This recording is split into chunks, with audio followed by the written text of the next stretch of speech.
Am I the a-hole for laughing off my uncle's request to move into my house? So, my mom, 60s female, lives alone and rent-free in a 2-bedroom house that I, 40s female, own. I also support my mom financially because she has developed serious health issues and was only able to retire on minimum wage. I live far away and only visit her about twice a year, so my bedroom is empty most of the time. Yesterday, my uncle, 70s male, sent a nonchalant text to my mom saying, "Hi, my wife and I want to move houses to get rid of paying rent. Can't we just stay with you?"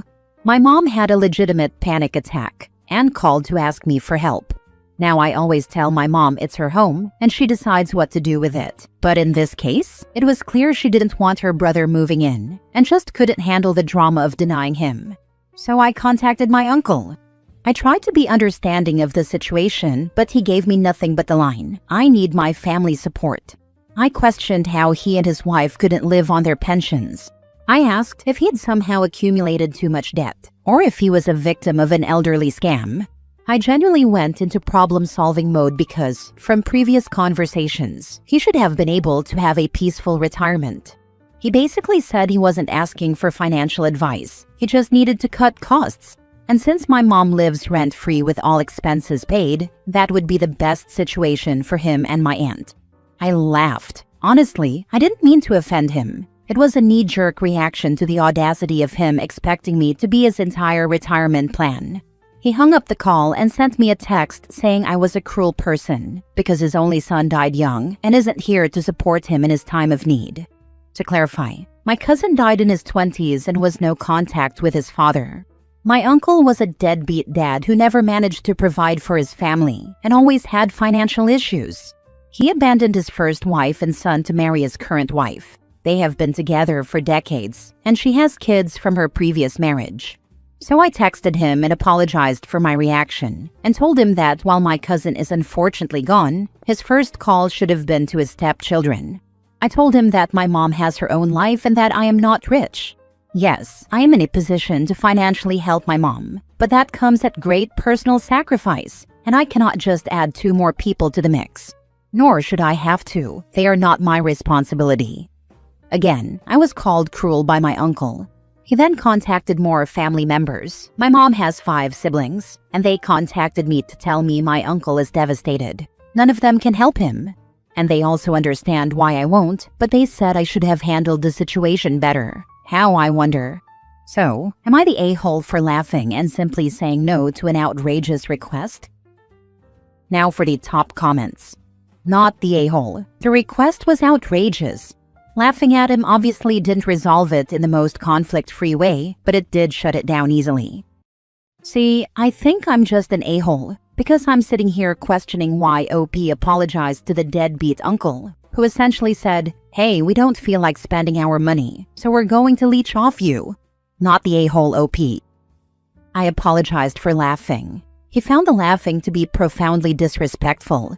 In hindsight, his whole plan was disrespectful to me. But that old thing about respecting your elders and all.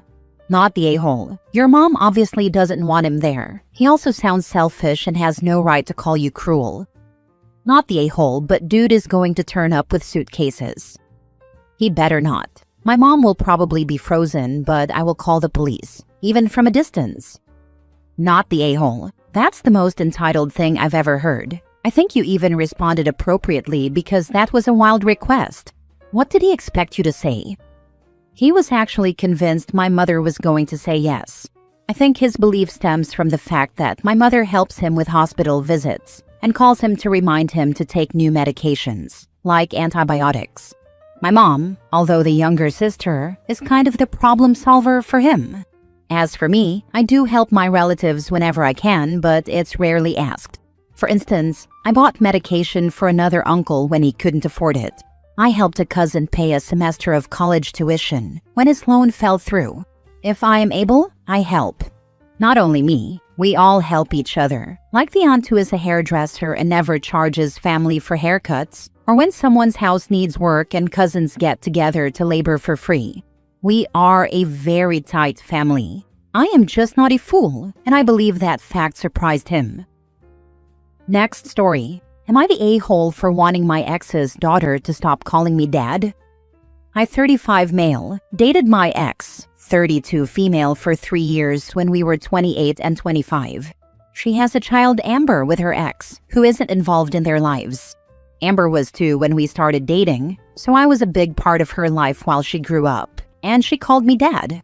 However, her mom and I ended on pretty bad terms, mostly due to money and how she expected me to spend everything I earned on her and Amber with no savings. Things were not equal in terms of rent and bills either. She also did not want any more children or marriage, which is something I've always wanted. I'm currently engaged to an amazing woman, and she and her family aren't comfortable with Amber calling me dad, as kids and parents at the same school keep misunderstanding and thinking I'm actually her father. To be fair, I don't consider myself her dad. I've just gotten used to her calling me that. I work at her school, which is the only time I see her, and I never see her outside of school or do anything father-daughter related. My fiancé's family members are more weirded out than uncomfortable, which is fully my fault. In the years they've known me, I've never mentioned having a daughter or any child in my life. They accidentally met Amber when we were all at a restaurant, and she shouted "Dad" at me, which meant I then had to awkwardly explain the situation to my in-laws. Now here is where I might be the a-hole. I spoke to my ex when I saw her picking Amber up and asked her to speak to her daughter about not calling me dad. She was very upset by this, but said she would talk to Amber. This was 3 months ago, and yet there's been no change. She still calls me dad. So I sat Amber down on a park bench after school, explained the situation, and asked her to stop calling me dad. She burst into uncontrollable tears, and my ex, who came to pick her up, shouted at me and berated me, saying I should just let Amber call me dad, since that's all she's ever known. Am I the a-hole? Edit for details on my relationship with my ex. My ex was toxic, and the relationship was very bad for my mental health, including a suicide attempt, so I don't want to have anything to do with her now. It took me a very long time to climb out of that mental pit. You and your ex are both a-holes for letting her call you dad in the first place, when you weren't married and you didn't love her like she was your own child. My daughter's father pretty much abandoned her at birth. When I dated, I never introduced her to anyone I wasn't serious about. And for the few men I did introduce her to, I never encouraged or allowed her to call them dad. It was bad enough that she grew up wondering why her bio dad didn't want to be in her life. I didn't want to add to the trauma by letting her form a bond with someone I wasn't ready to spend my entire life with, and who didn't love her or treat her like his own daughter. If you loved her like she was your daughter, you would still be in her life and wouldn't mind her calling you dad. Obviously, you didn't really see her as your daughter, so you never should have let her call you that. Imagine sitting a 5-year-old down and telling her to stop calling you dad. Brutal. Everyone sucks here. This is a tough situation. You aren't her dad, and you don't see her outside of school. It's probably better for her long-term not to call you that. But to her, you were her dad. She still sees you every day, and you had been letting her call you dad. You were her dad for almost as long as you weren't. You are all she knows. I can understand your fiancé being uncomfortable, but honestly, screw the other family members. It doesn't affect them in the slightest. A simple "oh, he dated the girl's mother" should be enough. It almost reads like they're embarrassed. Your future son-in-law has a kid? Oh my, let me clutch my pearls. My wording probably wasn't the best. My fiancé's family are more weirded out. They accidentally met Amber at a restaurant, and she shouted "dad" at me, which led to an awkward explanation to my in-laws. Ah, that makes sense. I can imagine the, why is this girl calling you dad conversation. Still, asking you to tell her to stop seems a little extreme. That feels more like something between you and your ex. It wasn't their specific request. My fiancé and I talked about it and came to the conclusion that it was best for everyone. To be honest, I might have been the one to suggest it, but it was a long emotional conversation about my darkest times in the past, so I can't be certain. Next story. Am I the a-hole for not agreeing to pick up my niece at 3 a.m.? No questions asked? This happened a little over a week ago, and I'm still catching flack for it, so I thought I'd seek judgment. My sister had her friend over, and they were in the lounge with my sister's kid, who is 13. I'm not sure of the exact conversation before I went in, but I heard the friend Julie tell my niece Sam that if she ever needed to be picked up from somewhere, it didn't matter where, when, or why, she'd be there. That Sam could call her at 3 a.m. from the boonies, local lingo for an abandoned factory complex where interesting stuff happens about 40 minutes out of town, and she'd show up in her pajamas with McDonald's, no questions asked.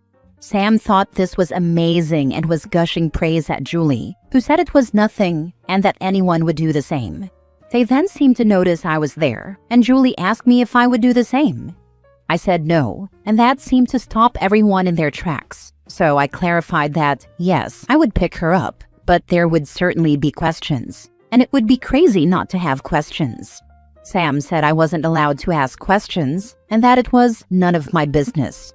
Julie was glaring at me for some reason and muttering something under her breath to my sister that I couldn't hear. I explained my reasoning. The boonies are over half an hour away, and there is no public transport to get there.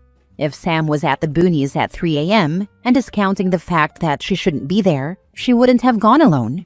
So there's another child to consider. She doesn't have any friends old enough to drive yet, so someone would have had to take them there. So I would need to first know that she was safe and unharmed, and at a minimum who she went with, how she got there, and where her friend was. If her friend went back with whoever brought them, then sure, I'd just take Sam home. But if her friend was still there, you can bet your butt we'd be staying until her friend was in the back seat and on her way home too. Sam got really huffy and said it was still none of my business, especially who she would have gone there with, and Julie made a comment about how it's not that deep. I said that it is that deep, and I know how Sam works. If I agreed to a no questions asked approach, then picked her up and asked questions later, she'd fly off the rails and accuse me of backstabbing her, which she's done before in other situations. Julie started going on about how I was implying she was irresponsible, that she was just trying to have Sam's back, but I was being a buzzkill and a nag, and that they never should have included me in the conversation. I could have said more because I really think Julie was in the wrong. I get the sentiment, but who tells a 13-year-old there would be no questions for being in the worst possible place at 3 a.m.? I left with a parting comment that I would pick her up if she needed me, and she didn't need to question that. But it is my responsibility as an adult to make sure everyone is safe, including her and her friends. Now I've been bombarded by people online, and some in real life, telling me I'm a crap person for not agreeing to save my niece when she's in trouble, and that I'm never going to be the fun aunt or have my niece's trust again. Some people are on the fence but think I'm more wrong than not, and that I got hooked on one specific scenario when it was just meant to be a blanket I'll be there for you thing. Kids are literal, especially Sam. I honestly don't see how I'm in the wrong, but every adult seems to think I am, so I'm after second opinions from people disconnected from the situation. So, am I the a-hole? My mom always said I could phone her whenever and wherever, and she'd drop everything to come get me if I needed it, especially if I was drunk and alone. She never said there wouldn't be questions, but she promised I wouldn't get into trouble for calling or asking, and that she wouldn't make me feel guilty for it. Not the a-hole. Some questions need to be answered, especially when safety is concerned. Others, like the why and what were you thinking questions, can wait until morning in a safe environment. Exactly what I've told my teen. He won't get into trouble for it, but there will be a discussion later. And the first question when he gets into the car is whether his friends are there and also need a safe ride home. This is the part people keep skipping. No questions asked is how you accidentally enable risky behavior. A better promise is, call me anytime, I'll come get you, you're safe, and we'll talk later. And yeah, if there's a friend involved, I'm not driving off while another kid is still out there. The mother is trying too hard to be cool. The there at 3 a.m. with McDonald's gave it away. I bet that kid doesn't get much discipline in general. That was Julie, the friend, who made the McDonald's comment. There used to be deserved discipline and gentle nudges toward better habits when Sam was younger, but now my sister is, letting her be her own person and discover what it means to be a functioning human. So she's kind of doing her own thing. I won't say I agree with it or really understand it, but she's not my kid, so I leave it be. Last story. Am I the a-hole for making my wife ride in the back seat because she couldn't stop distracting me? This happened over the holidays, and my wife is still upset with me about it. Our family went to visit my in-laws for New Year's. It's about a 3 to 4 hour drive, mostly highway, but it takes us through 2 metro areas with pretty significant traffic. My wife, 37 female, gets nervous about driving in traffic, so I always drive when we visit her family. She also tends to get car sick on longer drives and needs to sit in the front seat to help ease it.